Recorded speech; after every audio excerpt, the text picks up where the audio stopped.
परमेश्वर के धन्य नाम की महिमा हो।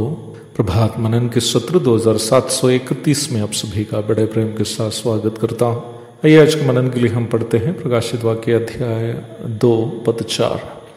पर मुझे तेरे विरुद्ध ये कहना है कि तूने अपना पहला सा प्रेम छोड़ दिया है। प्रभात मनन के हमारे बीते सत्र में हम ये देखे थे कि इफिसुस की कलीसिया कैसे अपना पहला सा प्रेम छोड़ दिया था। उनके बीच फैली हुई झूठी शिक्षा उन्हें पहला सा प्रेम से वंचित कर रखी थी। इधर एक बात अवश्य समझने की है, आप में से कम कुछ लोग भी ये तो सोचते होंगे कि झूठी शिक्षाएं कैसे हमें पहला सा प्रेम से वंचित कर सकती है। हमारे बीते सत्र में हम ये देखे थे कि पहला सा प्रेम उस ईश्वरीय प्रेम अगापे को सूचित करता है जो उद्धार प्राप्त लोगों के मनों में पवित्र आत्मा डालता है। परमेश्वर का प्रेम हमें अर्थात उद्धार पाए हुए लोगों को किसी से भी अधिक परमेश्वर से प्रेम करने के लिए प्रेरित करता है। ऐसी परिस्थिति में किसी भी व्यक्ति से हमारा संबंध परमेश्वर के द्वारा होगा और परमेश्वर के प्रेम से प्रेरित होकर भी होगा। हमारे कल के मनन में हम इसके लिए कुछ उदाहरण भी आपके साथ साझा किए थे। जब एक व्यक्ति परमेश्वर से प्रेरित होकर जीवन बिताता है, वो ऐसा कोई काम नहीं करेगा जो परमेश्वर पसंद नहीं करता है।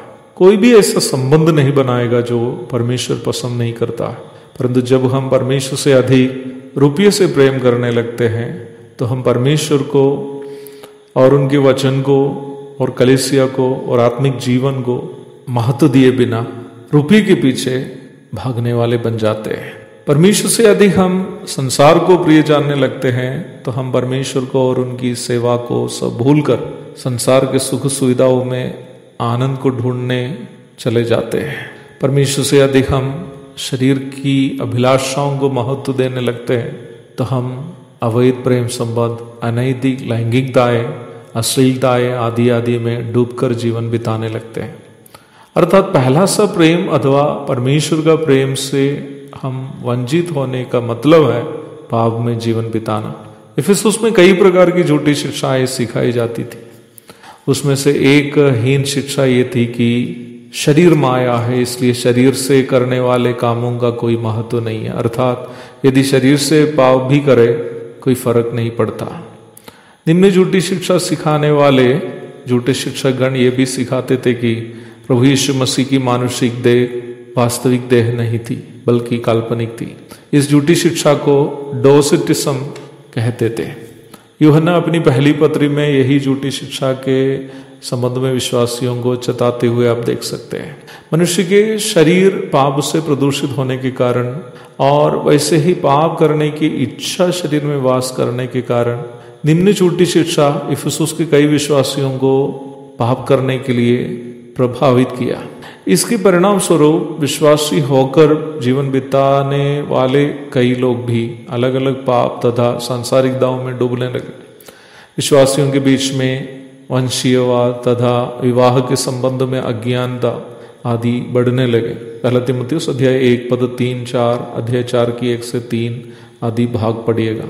उनके बीच में ऐसे तथाकथित अगुवे भी थे जो घरों में घुसकर कमजोर महिलाओं को अपने वश करते थे और अपनी शारीरिक अभिलाषाओं की पूर्ति के लिए आत्मिक रूप में दुर्बल उन महिलाओं का शोषण करते थे।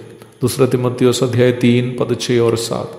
पहला सा प्रेम से वंचित इफिसुस के विश्वासी रुपये के लोभ में भी डूबे हुए थे। पहला तीमुथियुस अध्याय 6 पद 9 और 10। रुपये का लोभ किसी भी व्यक्ति में हो, वो चाहे साधारण विश्वासी हो या प्रभु की सेवा करने वाले, ये साबित करता है कि वे परमेश्वर से अधिक धन की देवता से प्रेम करता है। लूका 16 की 13 और 14 पढ़िएगा। जो लोग अभी तक तिमुथियुस के पत्र से तैयार किए गए प्रभात मननों को नहीं सुने हैं, आपसे मैं आग्रह करूंगा कि प्रभात मनन के औद्योगिक YouTube चैनल में, जिसका नाम प्रभात मनन है, आप जाइएगा और वहाँ पर पहला एवं दूसरा तिमुथियुस के जो लिंग होंगे उसको आप खोल के सुनिएगा, तो आप इन दोनों पत्र से जितने प्रभात मनन किए गए थे वो आप सुन सकते हैं।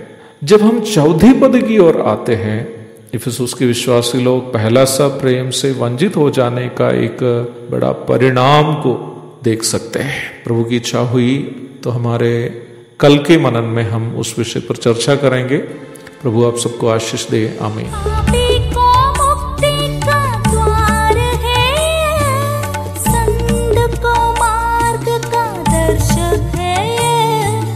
विश्वास जो करते हैं